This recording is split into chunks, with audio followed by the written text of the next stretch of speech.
Io sono solamente una sorta di megafono del programma di una sinistra che mancava in queste elezioni se non ci fosse stata la lista sinistra rivoluzionaria, perché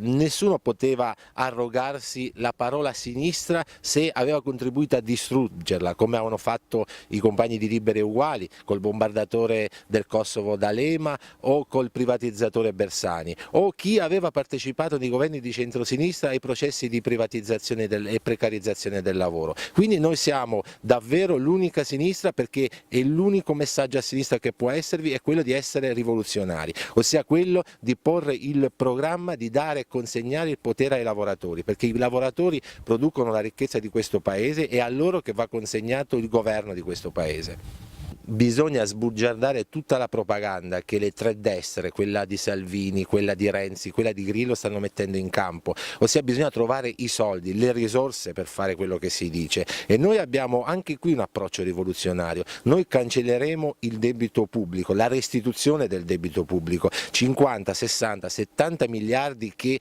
dai cittadini, dalle tasse dei cittadini vanno non ai piccoli risparmiatori ma al grande capitale, vanno cancellati. Quel debito noi non lo pagheremo, non lo abbiamo prodotto e non lo pagheremo. Questa proposta rivoluzionaria darà